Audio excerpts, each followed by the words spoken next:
waktu ya, atau dibagi dengan satuan waktu. Nah, hasil yang diperoleh ini tentunya tergantung dari volume pekerjaan yang didapatkan. Misalnya orang memotong atau orang melakukan fabrikasi terhadap besi, maka nanti kita akan dapatkan produktivitas tenaga kerja itu atau kelompok tenaga kerja itu misalnya 80 kilogram per hari. Ya, atau misalnya ada tukang masang keramik ya, itu produktivitas dia masang keramik misalnya 8 meter persegi per hari. Nah, itu adalah contoh dari produktivitas ya. Jadi hasil yang diperoleh sangat tergantung pada volume pekerjaan. Nah, satuan waktu itu biasanya orang menggunakan satuan hari.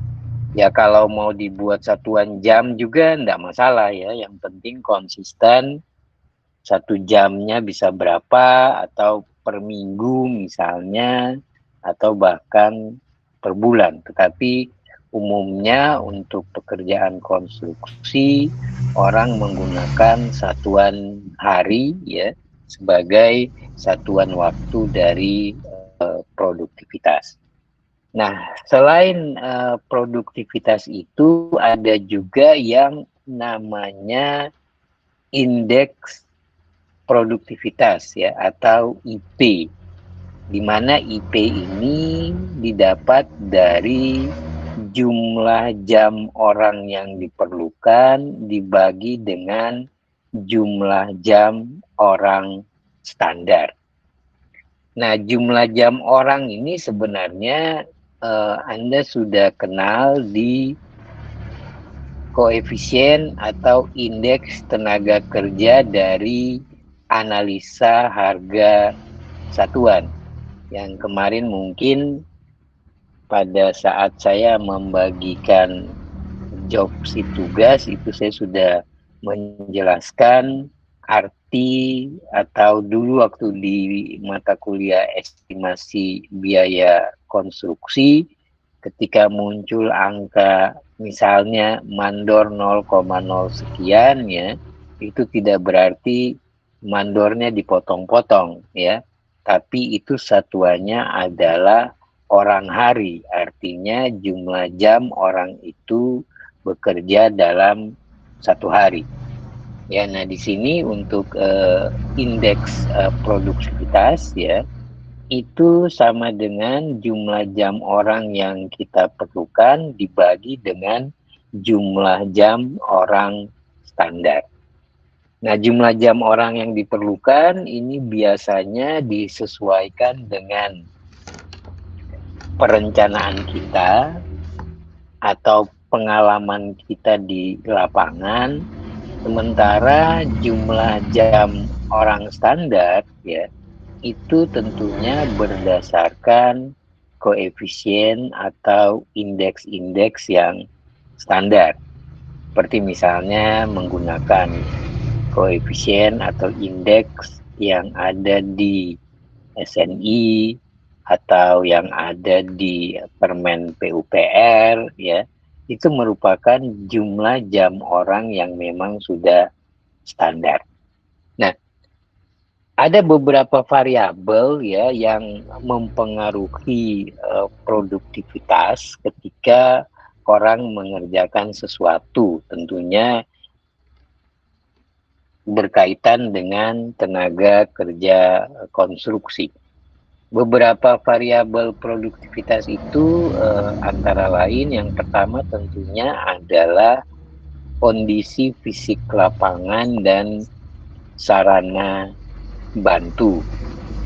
Ya, kondisi lapangan tentunya ketika kering dengan yang becek karena hujan barangkali, tentunya akan berbeda hasilnya dibandingkan satu dengan yang lainnya. Begitu juga dengan sarana bantunya, ya. Dalam hal ini bisa jadi alat, taruhlah ketika Anda akan memindahkan material, ya, menggunakan troli. Ada troli yang rodanya bagus, ada troli yang rodanya sering macet misalnya. Itu juga sangat mempengaruhi produktivitas. Kemudian yang berikutnya adalah terkait dengan kepenyediaan, perencanaan, dan koordinasi. Nah, ini juga merupakan hal penting, ya. Jadi kepenyediaan ini boleh dikatakan siapa yang bertanggung jawab, ya. Kemudian perencanaan dan koordinasi. Ini juga merupakan salah satu faktor yang mempengaruhi produktivitas. Nah, kalau misalnya ketika mau mengerjakan, taruhlah misalnya pasangan bata, kemudian material itu, ya tentunya produktivitas pada hari itu akan berkurang, atau misalnya materialnya terlambat datang, ya. Nah, itu merupakan contoh bahwa yang namanya kepenyediaan, perencanaan, dan koordinasi itu juga mempengaruhi produktivitas. Kemudian yang berikut adalah komposisi dari kelompok kerja. Nah, kalau Anda perhatikan indeks di analisa harga satuan pekerjaan, itu sebenarnya menggambarkan komposisi dari kelompok kerja. Jadi di situ akan muncul mandor itu berapa orang hari, kemudian kepala tukangnya berapa orang hari, tukangnya berapa orang hari, pekerjanya berapa orang hari, ya. Tapi itu adalah hasil penelitian. Nah, kebanyakan sekarang di lapangan, ya, itu orang hanya, yang mungkin pernah saya sampaikan, yang namanya kepala tukang itu sudah tidak ada, ya. Jadi dari mandor langsung ke tukang, langsung ke pekerja. Nah, biasanya komposisi di lapangan itu adalah 1:1. Jadi antara tukang dengan pekerja itu satu orang tukang didampingi oleh satu orang pekerja. Meskipun itu tidak berlaku untuk semua pekerjaan, ya. Ada beberapa pekerjaan yang memang harus satu tukang didampingi oleh 2 pekerja, bahkan ada yang 3. Tetapi umumnya dalam perhitungan jumlah tenaga kerja, kebanyakan menggunakan komposisi 1:1. Nah, misalnya suatu saat Anda di lapangan, ya, yang perlu Anda perhatikan itu adalah jangan sampai terjadi ketidakseimbangan. Misalnya ketika tukang lebih banyak dari pekerja. Nah, itu bisa jadi nanti tukangnya itu akan nganggur, ya, menunggu materialnya datang. Sedangkan pekerjaannya itu akan kerja terus, tidak pernah berhenti, karena dia harus terus mensuplai material kepada tukang.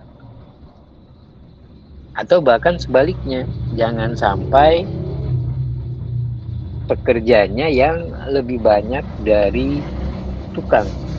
Nanti tukangnya tidak ada istirahatnya, kerja terus, sementara pekerjanya banyak yang nganggur.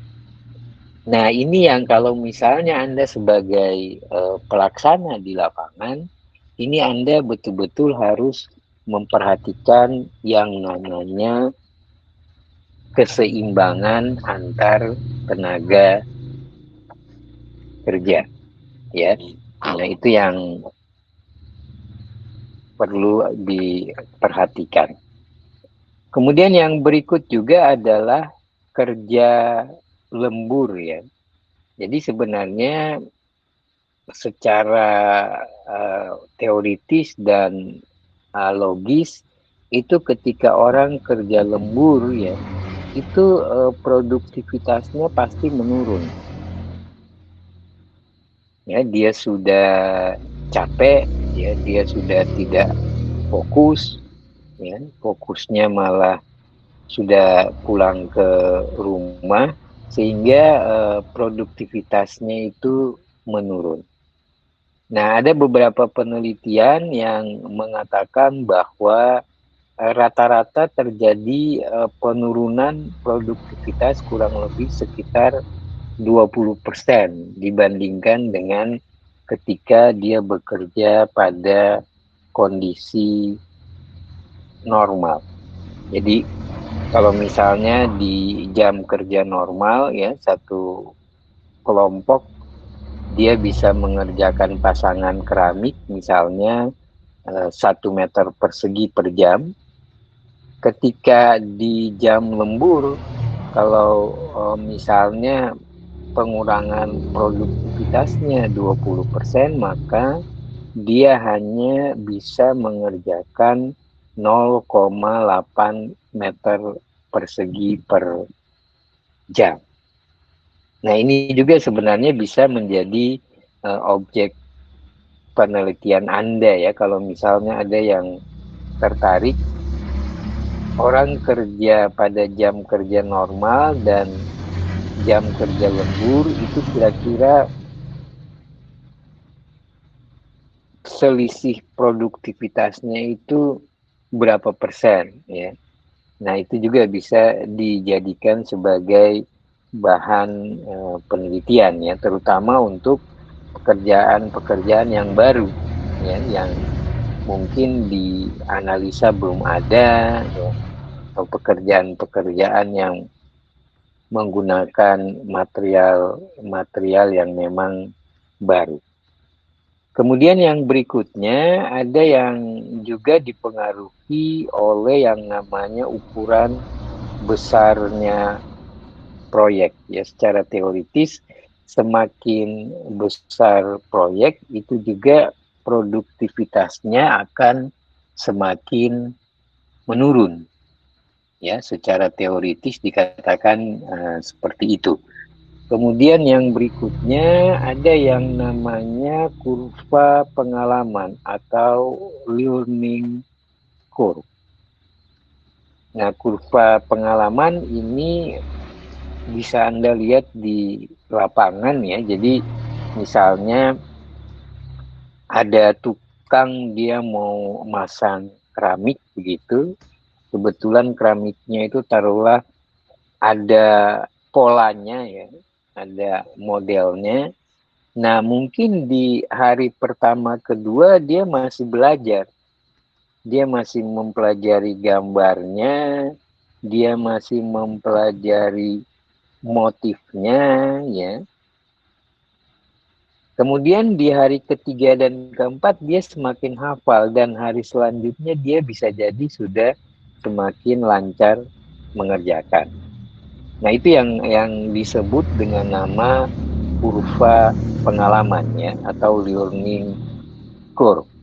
Atau misalnya juga, ya, orang yang masang atau fabrikasi besi, ya, yang mungkin di hari pertama kedua dia atau di awal-awal pekerjaan dia masih membaca bestat atau membaca bar bending schedule.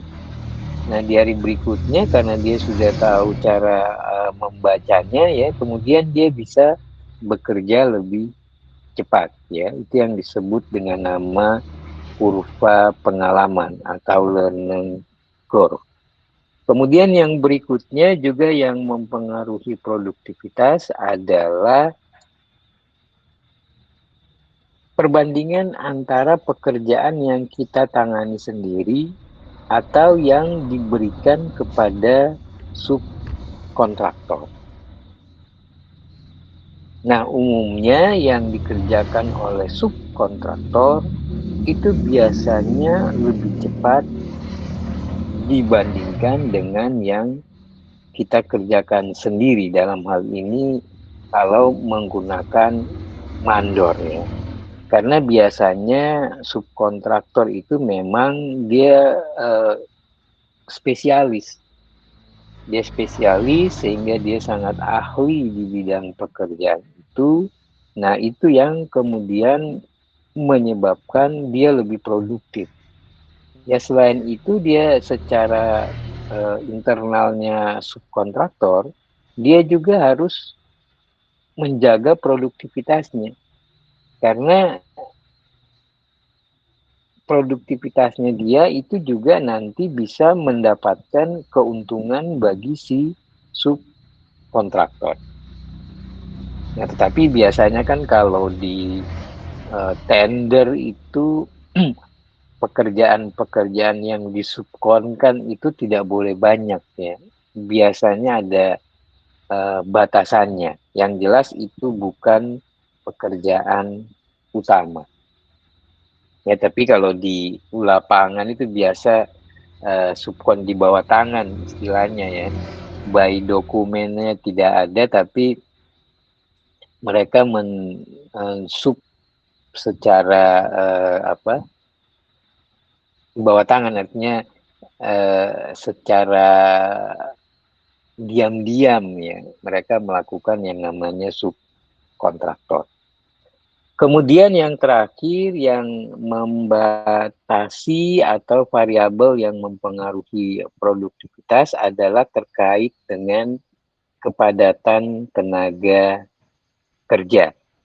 Nah, ini yang kemarin sudah saya jelaskan bahwa berdasarkan penelitian di Amerika ya, untuk pekerja konstruksi itu rata-rata per orangnya membutuhkan lahan antara 23 sampai 28 meter persegi per orang ya. Yang kemarin waktu saya menjelaskan tugas ya, itu saya ambil rata-rata 25 meter persegi per orang.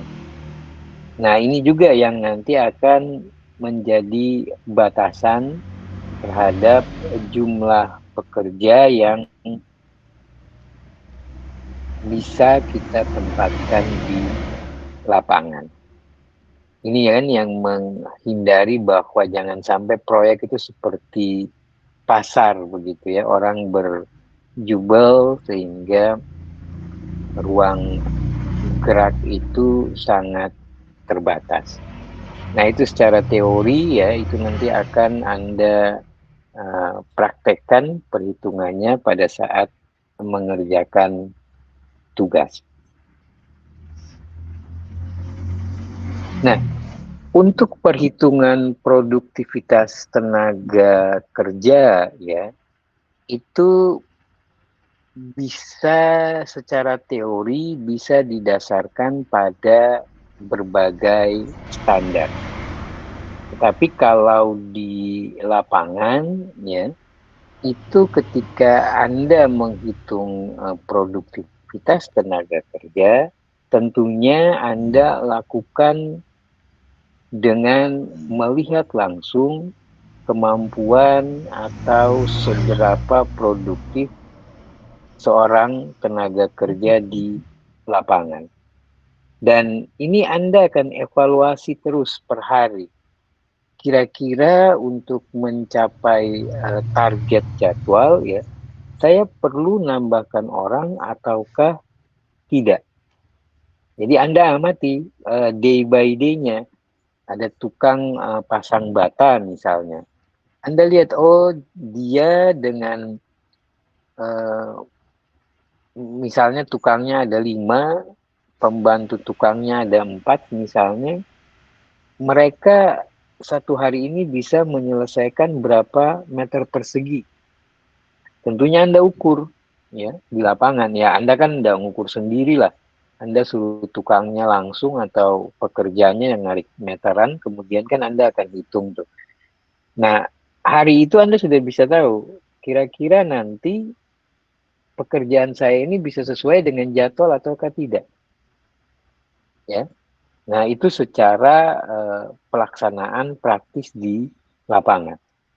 Tetapi ketika merencanakan jumlah tenaga kerja, maka kita bisa mengacu pada standar yang telah ada. Ini ada 2 macam ya. Yang pertama itu berdasarkan angka produktivitas.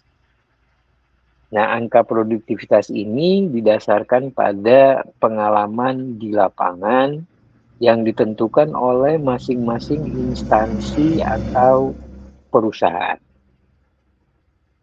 Nah, sayangnya publikasi-publikasi terkait angka produktivitas ya itu sangat kurang ya. Saya tidak banyak mendapatkan terutama berupa buku ya. Nah, sehingga ini sebenarnya kalau Anda tertarik ya, Anda bisa juga mengangkat ini sebagai bahan untuk penelitian ya. Saya hanya mendapatkan satu buku ya, itu punyanya PT PP Persero ya, Pembangunan Perumahan. Nah, PT PP Persero ini salah satu BUMN ya, itu dia melakukan penelitian berdasarkan pengalamannya dia ya, sehingga mendapatkan hasil seperti ini. Nah, ini pengalamannya dari PT PP Persero ya. PT PP Persero sekarang pembangunan perumahan ya. Nah, berdasarkan pengalamannya dia meneliti ada kurang lebih di sini 20 pekerjaan ya. Dia mendapatkan komposisi dan produktivitas seperti ini. Jadi misalnya untuk pekerjaan pabrikasi ya, potong dan bengkok besi. Ini dengan komposisi satu tukang, 2 pekerja, ini yang kita sebut satu kelompok kerja ya. Itu satu hari bisa menyelesaikan 80 kilogram.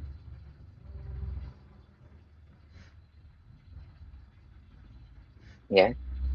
Untuk pemasangan besinya ya, ini bisa jadi orang berbeda tapi juga satu kelompok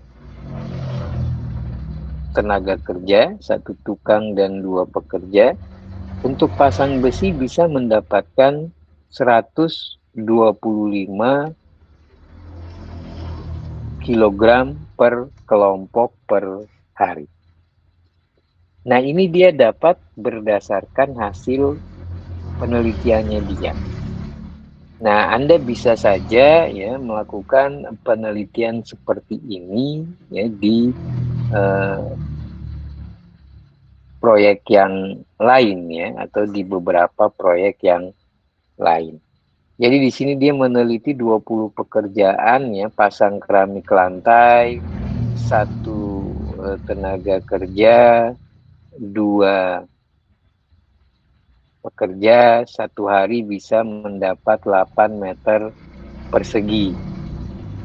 Ya. Kemudian pasang genteng, 1 tukang, 3 pekerja, 1 hari bisa mendapat 4 meter persegi ya, dan seterusnya. Sehingga nanti ini juga ya, Anda dengan mudah bisa membuat jadwal dan berapa banyak orang yang diperlukan. Ya, jadi misalnya, taruhlah misalnya Anda pasang pekerjaan besinya ada 1,25 ton, ya, dijadwalkan misalnya 5 hari, ya, berarti Anda akan menyiapkan tukang sebanyak berapa tuh?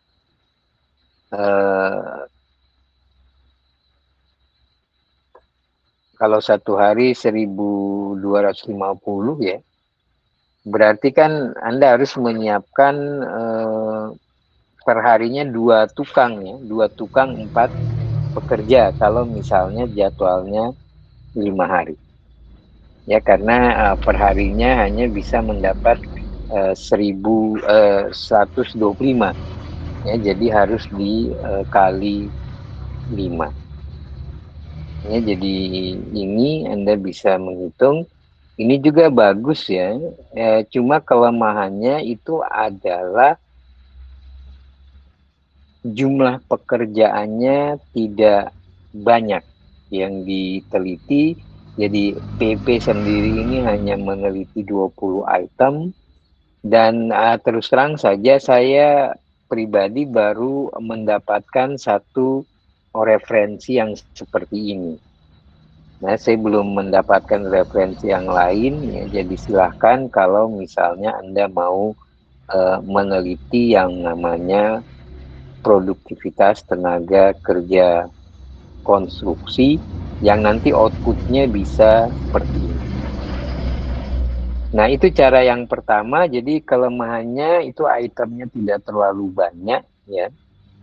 Nah, yang kedua itu dengan menggunakan koefisien atau indeks biaya konstruksi. Nah, ini yang pada saat saya share tugas kemarin, ya, saya sudah secara ringkas menjelaskan kepada Anda ya bagaimana caranya menentukan durasi berdasarkan jumlah tenaga kerja. Nah, ini tentunya koefisien atau indeks biaya konstruksi ini didasarkan pada hasil penelitian juga ya, melalui pengumpulan data sekunder ya dari instansi atau perusahaan dan data primer ya melalui penelitian produktivitas pekerja di lapangan atau penelitian yang lab ya untuk menentukan komposisi bahannya. Tapi kita nanti akan lebih fokus ya tentunya ke perhitungan tenaga kerjanya atau kebutuhan tenaga kerjanya. Nah, ini ada beberapa contoh yang mungkin di EBK Anda sudah tahu ya. Ada BOW, ini sudah lama, tidak pernah dipakai, ada SNI, ada HSPK, ada atau HSBD, kemudian ada juga peraturan Menteri Pekerjaan Umum ya. Yang terakhir itu ternyata ada lagi yang terbaru yang tahun 2023 ya. Dulu mungkin saya katakan ke Anda yang 2022 ya.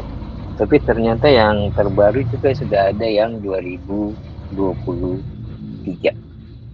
Nah, produktivitas tenaga kerja itu kita bisa hitung dengan menggunakan rumus ya. Produktivitas per harinya itu sama dengan 1 dibagi dengan koefisien atau indeksnya.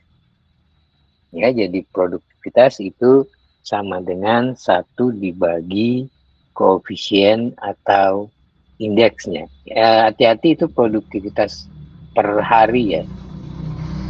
Nah, ini ada contoh satu berdasarkan analisa yang lama saja yang BOW ya. Itu untuk mengerjakan 1 meter kubik ya pasangan batu kali dengan komposisi 1 PC atau semen Portland dan 4 pasir Maka dalam satu hari dari analisa BOW untuk upah kita gunakan analisa G32A ya.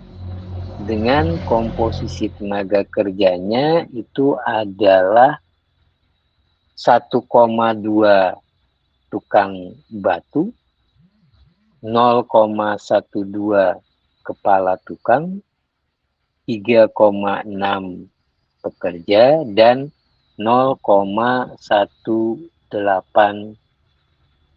mandor. Nah, ini koefisien yang ada di BOW untuk pekerjaan pasangan batu kali. Nah, sehingga kalau kita mau melihat produktivitas dari masing-masing tenaga kerja, maka kita tinggal membagikan 1 dibagi dengan koefisiennya. Jadi tukang batu dalam satu hari ya itu 1 dibagi 1,2 bisa menyelesaikan 0,83 meter kubik. Kemudian kepala tukang 8,33, kemudian pekerjanya 0,28 dan mandornya adalah 5,56 ya. Itu kalau kita mau hitung produktivitas dari masing-masing anggota dalam satu komposisi tenaga kerja. Nah, kemudian di sini untuk kita bisa mengetahui jumlah tenaga kerja yang kita perlukan untuk menyelesaikan sebuah pekerjaan, maka kita harus tahu volume pekerjaan yang dimaksud. Jadi ini sebenarnya sama dengan yang saya sudah jelaskan kepada Anda pada saat membagikan tugas.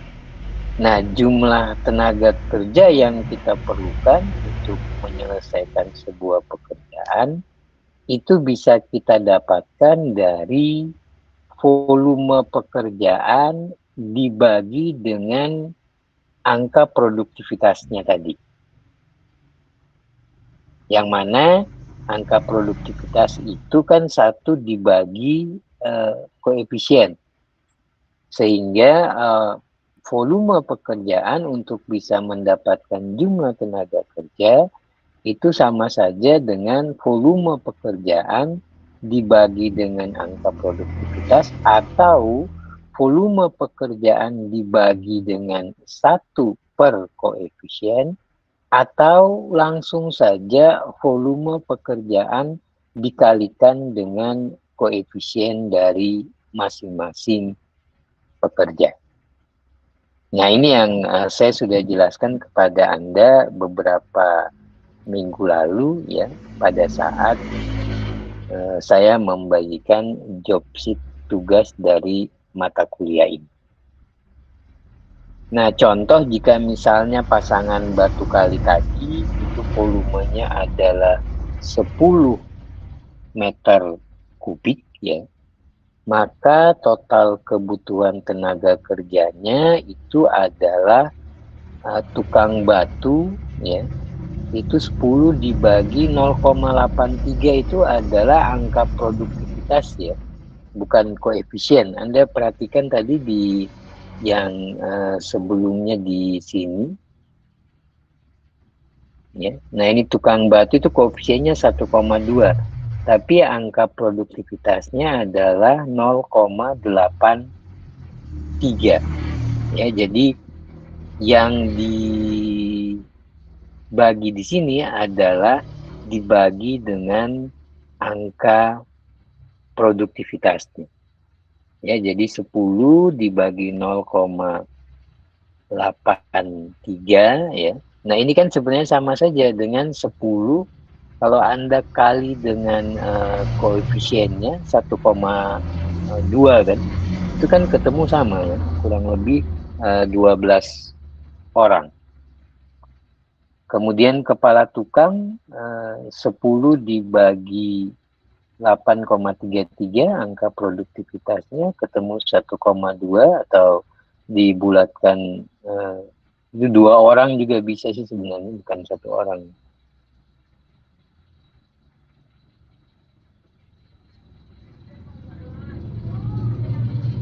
Dibulatkan ke atas sih.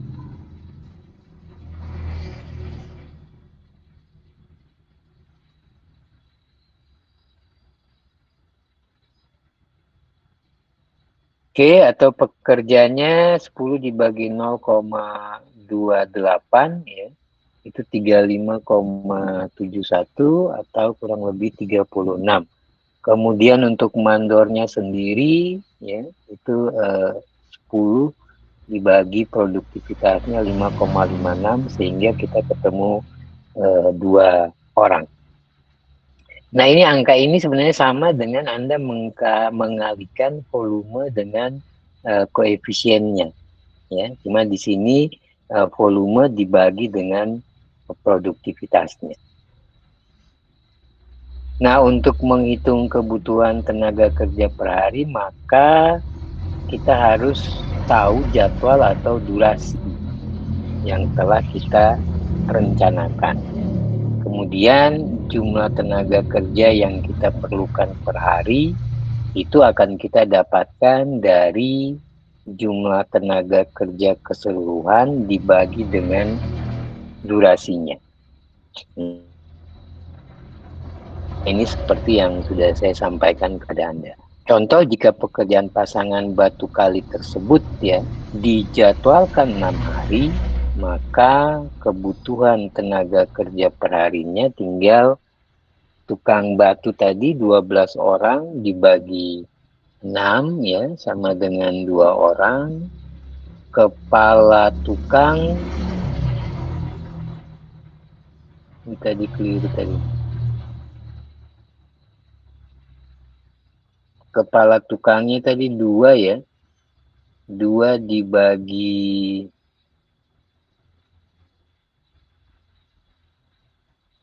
kepala tukangnya 2 dibagi 6 sepertiga ya, 0,33 ya. Ini jadi 2 orang, jadi dia sama dengan mandor. Kemudian untuk pekerjanya 36 dibagi 6 orang.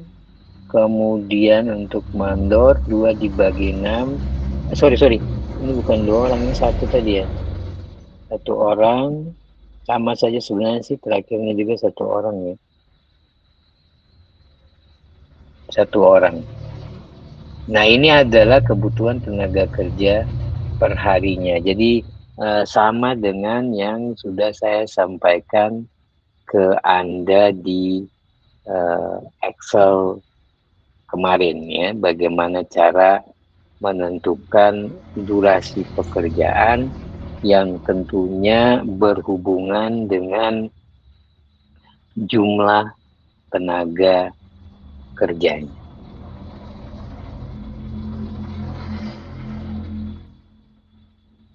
Nah, kemudian yang berikutnya akan kita lihat di sini adalah terkait dengan alokasi sumber daya. Jadi kalau di tugas Anda nanti ya, itu alokasi sumber daya itu ketika masuk di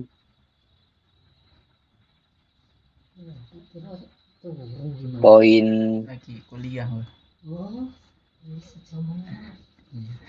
3 ya. Poin 3 dan 4. Iya. Nah, cuma nggak alokasi tenaga kerja sendiri nanti akan kita bagi 2 ya. Ada yang namanya alokasi sumber daya tidak terbatas dan ada alokasi sumber daya yang terbatas. Ini sumber daya sekali lagi di sini bukan hanya tenaga kerja ya, Tapi ya bisa juga sumber daya yang lain, terutama selain tenaga kerja itu adalah peralatan. Jadi nanti ada dua, ada yang namanya alokasi sumber daya tidak terbatas, dan ada yang namanya alokasi sumber daya terbatas. Nah, kalau kita berbicara tentang alokasi sumber daya yang tidak terbatas, atau yang disebut dengan nama unlimited resource allocation, itu adalah sumber daya di mana tingkat kemampuan penyediaan sumber daya itu bisa mencukupi kebutuhan berapapun juga jumlahnya atau berapapun juga besarnya. Nah, ini yang disebut dengan alokasi atau sumber daya yang tidak terbatas. Ya, meskipun nanti ujung-ujungnya tetap akan dibatasi juga, ya, paling tidak dibatasi oleh luas area kerja tadi. Tapi asumsinya kalau dikatakan tidak terbatas berarti kita bisa mencukupi berapapun kebutuhan sumber daya yang diperlukan. Nah, ketika posisi sumber daya berada dalam keadaan tidak terbatas, maka pemerataan sumber daya atau leveling sumber daya atau alokasi sumber daya itu akan kita lakukan dengan tidak merubah jadwal akhir proyek. Jadi asumsinya karena sumber daya itu bisa ditambah, ya, maka kita tidak perlu menggeser atau menambah jadwal proyek. Kita cukup melihat pada float yang ada, yang mana dengan float yang ada itu kemudian kita bisa menggeser jadwalnya, tentunya tanpa merubah kurun waktu penyelesaian proyek secara keseluruhan. Nah, untuk aktivitas-aktivitas yang kritis ya kita tidak bisa menggeser-geser, ya, karena dia itu sudah kritis, malah kita harus betul-betul mengalokasikan sumber daya secara maksimal ke kegiatan-kegiatan yang kritis tadi. Nah, durasi proyek tidak perlu berubah, ya, kalau kita melakukan alokasi sumber daya dalam kondisi yang tidak terbatas, tetapi yang diperlukan hanya terkait dengan tingkat kebutuhan sumber daya dari waktu ke waktu. Dalam hal ini terkait dengan efisiensi tenaga. Di sini dikatakan bahwa dia akan semakin baik, ya, jika jumlah kuadratnya itu semakin kecil. Anda bisa lihat ilustrasi di gambar ini, ya, ada dua macam alokasi sumber daya yang sebenarnya jumlahnya itu sama, ya. Dua-dua itu sama-sama 12. Cuma yang satu itu di minggu pertama atau di hari pertama itu ada 12 jumlah satuan sumber daya, di hari keduanya 2. Sementara yang satu alokasinya di hari pertama itu atau di satu satuan waktu pertama itu 7, kemudian yang kedua itu 5. ya. Nah, 12, tetapi di sini dikatakan yang lebih efektif ya itu adalah yang B. Karena yang B itu yang jumlah kuadratnya lebih kecil ya. Jadi gambar B itu lebih baik dari gambar A. Ya, tentunya ini terkait dengan mob dan demob dari tenaga kerja. Ketika kita memobilisasi, bukan tenaga kerja ya, maaf, sumber daya ya. Jadi sumber daya itu sekali lagi bisa apa saja, bisa tenaga kerja, bisa orang, ya. Ini terkait dengan mobilisasi dan demobilisasinya. Ya kalau misalnya sekaligus kita mobilisasi 10, kemudian sekaligus kita pulangkan 8, ini kan biayanya cukup besar ya. Dan juga bisa jadi misalnya mencari alat pengangkut sebanyak itu, kemudian tiba-tiba besok tinggal sedikit, ini kan juga sulit. Dibandingkan dengan yang 7 dan 5. Ya, jadi ini ada keseimbangan ya dalam hal penggunaan atau pengalokasian sumber daya. Nah, ini yang penting ketika kita berasumsi bahwa sumber daya itu tidak terbatas. Nah, bagaimana ketika misalnya kita berada pada kondisi yang alokasi sumber dayanya itu terbatas? Nah, ketika alokasi sumber dayanya ini terbatas atau limited resource allocation, yang artinya bahwa kita tidak bisa dengan mudahnya menambah jumlah tenaga kerja, maka yang perlu kita lakukan adalah kita harus mengatur aktivitas-aktivitas sedemikian rupa sehingga tingkat kebutuhan sumber dayanya itu tidak sampai melampaui tingkat kemampuan penyediaannya. Jadi ada batasan yang paling gampang, contoh kemarin itu batasan terkait luasan lahan. Ya, ada kasus juga misalnya kalau Anda bekerja di daerah-daerah terpencil ya, misalnya di pelosok Papua atau di pelosok Kalimantan. Nah, ini kan mencari sumber daya itu kan tidak mudah. Seperti halnya di kota besar ya. Kadang-kadang juga di kota besar juga ya sulit juga. Ya, terutama kalau kota besar ini kendalanya itu kan mendatangkan tenaga kerja. Ya. Ya, apalagi kalau di daerah terpencil ya. Akhirnya karena kebutuhan sumber dayanya itu terbatas, maka kita harus melakukan pengaturan-pengaturan aktivitas.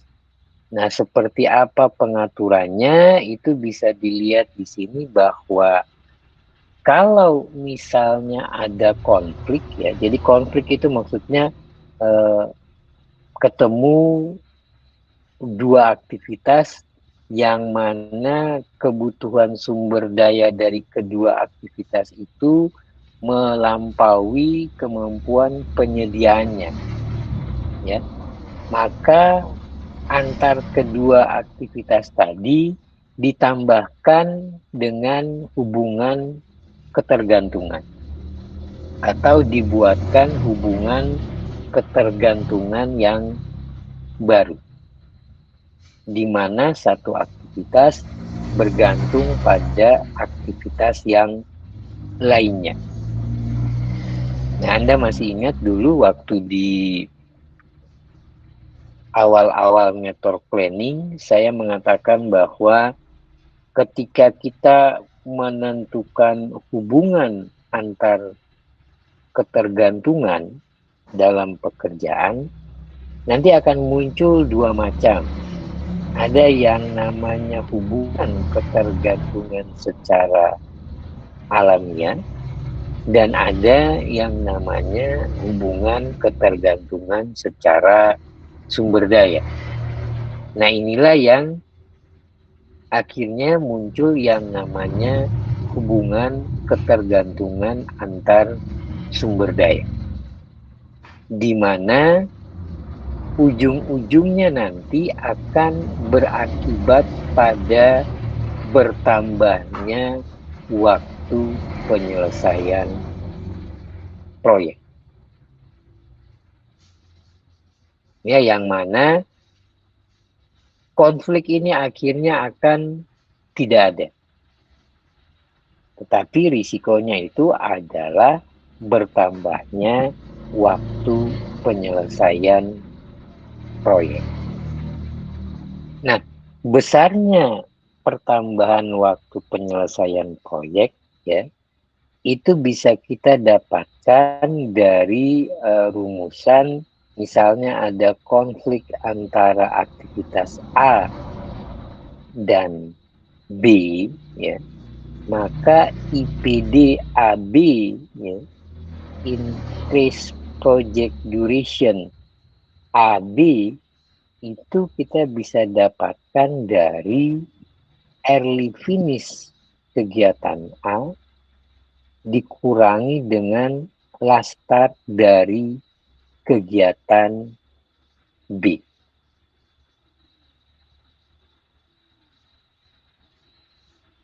Nah, ketika kita mendapatkan hasilnya bahwa IPD A dan B atau IPD A ke B itu dia sama dengan X, yang mana X itu lebih dari 0, maka waktu akan bertambah sebanyak X. Tetapi kalau misalnya kita mendapatkan angka IPDAB itu kurang dari sama dengan 0, maka itu berarti tidak akan terjadi pertambahan waktu.